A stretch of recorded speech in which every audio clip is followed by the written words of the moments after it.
When conflict erupts anywhere on the map, blood and tears are shed on the front lines, but billion-dollar contracts flow to Wall Street. Every missile launched, every drone in the sky, every cyber attack that gets blocked. Behind each headline, there's a purchase order, a backlog, and a stock chart. If you're an ordinary American trying to protect your savings from inflation, political risk, and market turmoil, here's the hard truth.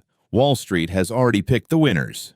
Defense, artificial intelligence, cybersecurity, and the chips that power it all. The only question is whether you'll stand on the sidelines or build a plan to turn global uncertainty into a shield for your portfolio. This video does not glorify war. It explains how national priorities reshape markets. The new War Department isn't just tanks and fighter jets. It's algorithms, data centers, and semiconductors. I will walk you through 3 investable groups, the logic behind them, the major risks, and, most importantly, the timing windows that historically offer better odds than chasing euphoric peaks. First, legacy defense. Durable cash flows when the world gets messy. Lockheed Martin, Northrop Grumman, Raytheon, and General Dynamics. Lockheed Martin is a prime contractor for fighters, missile defense, and precision-guided munitions. The investment case rests on multi-year contracts, after-sales service revenue, and the political reality that high-end weapons platforms take decades to replace.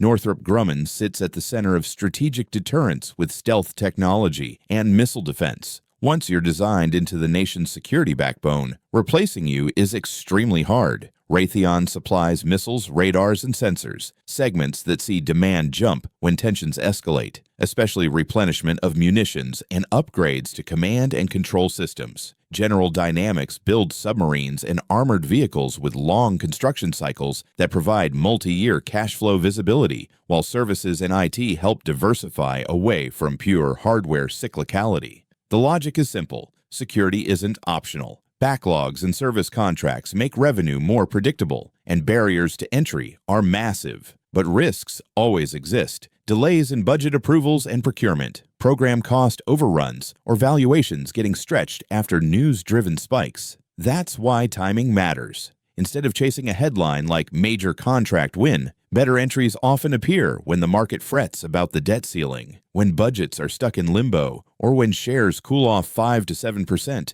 to let off steam after a geopolitical pop. Picture a very everyday scenario. A defense stock jumps 10% in 2 sessions on conflict headlines, then pulls back a few percent as excitement fades. This is often a healthy window to add gradually, rather than making an emotional bet at the high. And because most of these firms pay steady dividends, you can hold for the long run while getting paid to wait.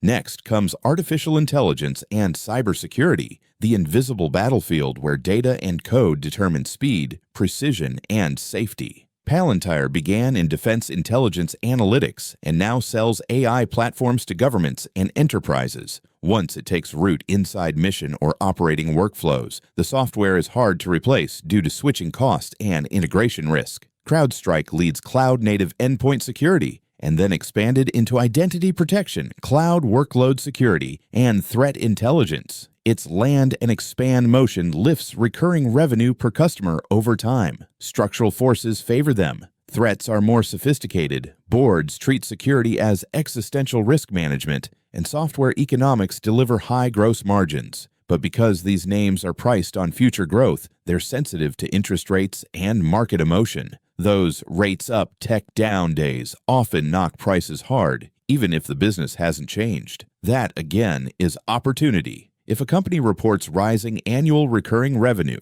but issues conservative guidance and the stock drops 10 to 12%, long-term investors can use that dip to average in, disciplined. And when the crowd stampedes into chips or other big tech themes, AI and cyber often lag temporarily, prime moments to build positions quietly without fighting the frenzy. Third is semiconductors, the ammunition of the algorithmic age. No chips, no AI. Without AI, modern deterrence is limited. NVIDIA dominates accelerated computing thanks to a full-stack approach, not just GPUs, but interconnects, memory, software libraries, and a developer ecosystem that reduces deployment friction. Demand from hyperscalers, enterprises, and defense applications keeps pressure on data center expansion.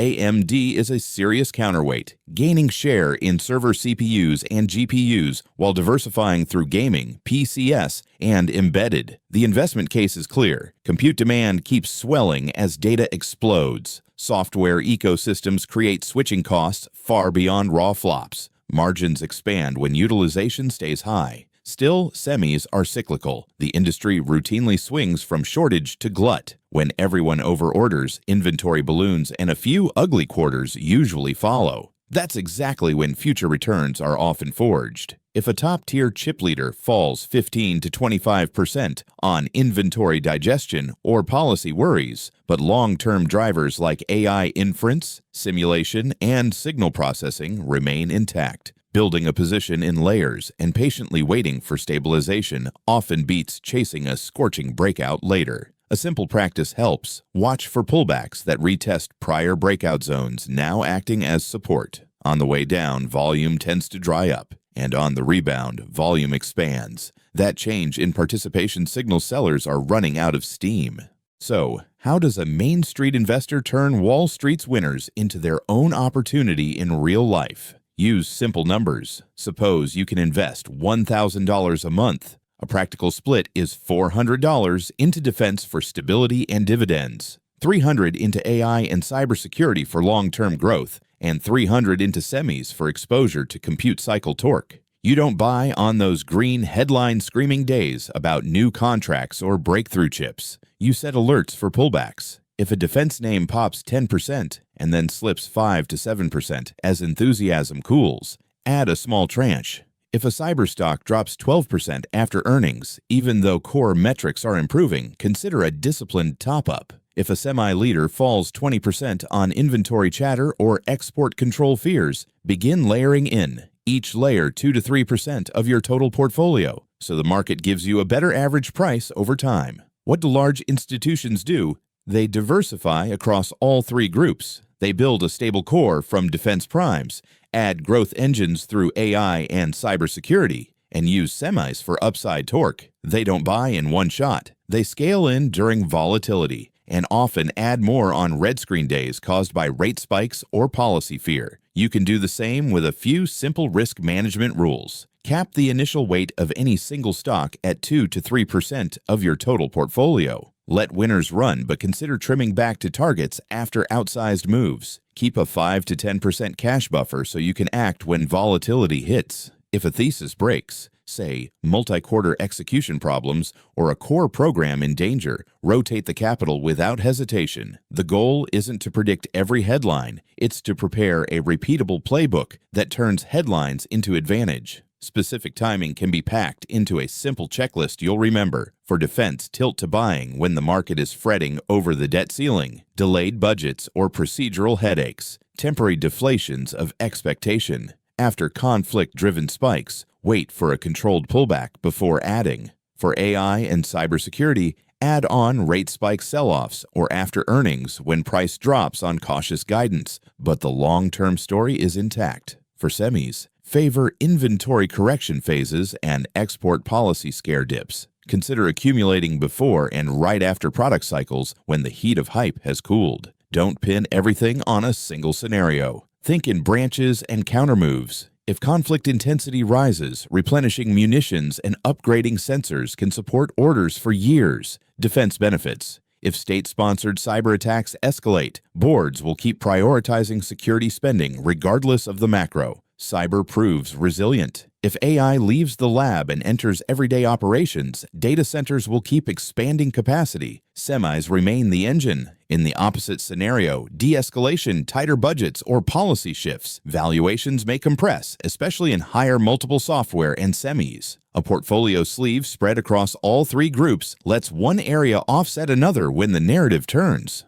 All of this comes back to a single point. The market doesn't reward people who only know the names. It rewards people who buy well and manage risk with discipline. If you're on Main Street, your edge isn't speed. It's patience, process, and position sizing. Make volatility your ally. Let fear-filled headlines point you toward entries. Build the core with businesses that have clear cash flow visibility. Add growth with discipline through AI and cybersecurity, and keep a semi-sleeve for the long-term engine of the compute era. Use a monthly contribution schedule, add extra on days when fear spikes, and write a single sentence on why you own each name. Review it regularly. If it stops being true, rotate the capital. Markets reward consistency more than heroics. Subscribe to Ascend Your Mind to stay ahead. Volatility demands diversification. Keep your defense exposure in view, then evaluate whether gold and Bitcoin deserve a meaningful slice